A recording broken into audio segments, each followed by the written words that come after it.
Welcome to the Parsha Perspective.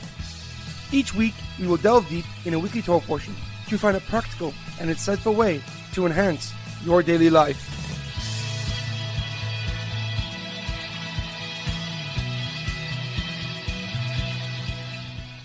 Thank you for tuning in.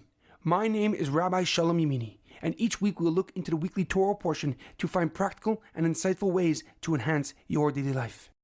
This week's Parsha Perspective is in loving memory of Edward Ben Efraim, Shlomo ben Edward, and Yirachmiel ben Gedalia. May their souls be uplifted and may their memories be a blessing. This week's Parsha Perspective is in honor of the Refuah Shlema of HaRav Amitai ben Shoshanna, Shaul ben Berta, and Sasson ben Batia. May they have a complete and speedy recovery. This past week on Tuesday, on the 20th of Cheshvan, was the first Yahrzeit, the anniversary of his passing of Rabbi Lord Jonathan Sacks of blessed memory. His many teachings and books have inspired me and millions across the globe to deepen their relationship with God. May his memory be a blessing to the entire Jewish nation. Parshas Chayei Sarah, perpetually blessed. Our Torah portion begins with the passing of Sarah Imenu, Sarah, the first matriarch of the Jewish nation, at 127 years old. Avraham had to negotiate with Ephron to buy a plot of land in Chevron known as the Mearas HaMachpelah, which is the Cave of Doubles. He paid 400 shekels, and this cave was to be used as a family burial plot for the next generations. It has Adam and his wife Chava, Avraham and his wife Sarah, Itzhak and his wife Rivka, and Yaakov and one of his wives, Leah. When Avraham finished mourning for his wife Sarah, he sent his most trusted servant Eliezer to find a wife for his son Yitzhak. When Eliezer arrived in the city, he prayed to God to have mercy on him and show him the future wife of Yitzhak. The test he formulated and came up with was if the girl would offer him and his many camels water to drink. When Eliezer arrived at the city well, he encountered a young girl carrying a water jug on her shoulder.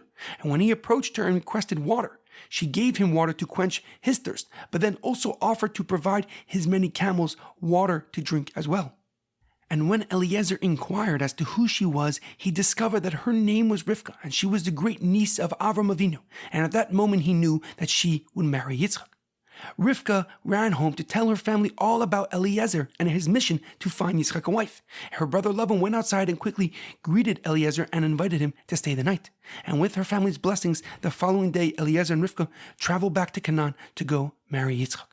When Yitzhak finally met Rivka, he brought her into his mother's tent to see if the miracles of her tent would return.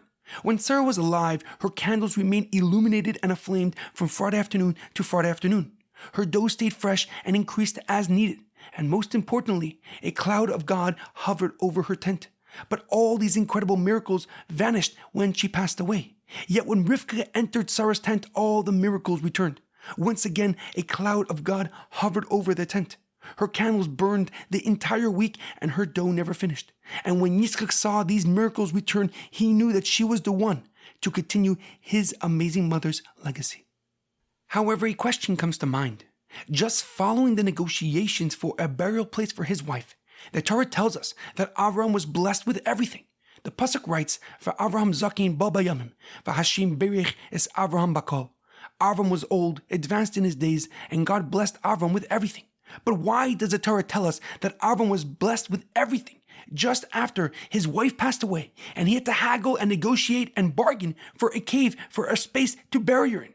How is this considered blessed with everything? In honor of Rabbi Sacks' Yahrzeit, I want to jump into the deep and powerful explanation given to us by him. He explains that Avraham felt blessed. As Rashi writes that the last word of the pasuk bakol, which means everything, has the same numerical value as the word for son in Hebrew, ben, which is 52. The Ramban, Ramosha ben Nachman, a leading scholar, philosopher, and Kabbalist from Spain, writes that Avraham had everything a man can desire. He had honor, wealth, children, longevity, and a profound relationship with God. Rabbi Sacks explains that the Torah is teaching us that Avraham was thankful for all he had, notwithstanding the loss of his wife. Since Avraham recognized God's oneness over the world many, many years ago, he understood the why of his life, to be an ambassador of God and spread his holy and lofty name to the entire world. This realization gave Avraham the energy, spirit, and strength to continue thriving through his many trials and tribulations, to even feel blessed after his wife passed away because they had a son to continue their legacy. This immensely powerful lesson was exemplified by Rabbi Lord Jonathan Sacks. His death came as a great shock to many, as most didn't even know he was sick. Because during the initial lockdowns, Rabbi Sacks inspired millions through the web by sharing his thoughts and perspectives. But what majority of people did not know was that he was suffering from cancer after beating it twice previously.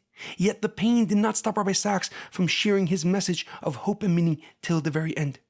I want to share one of the most powerful quotes of Rabbi Sacks. To ask is to believe that somewhere there is an answer. We ask not because we doubt, but because we believe. Have a great weekend and good Shabbos.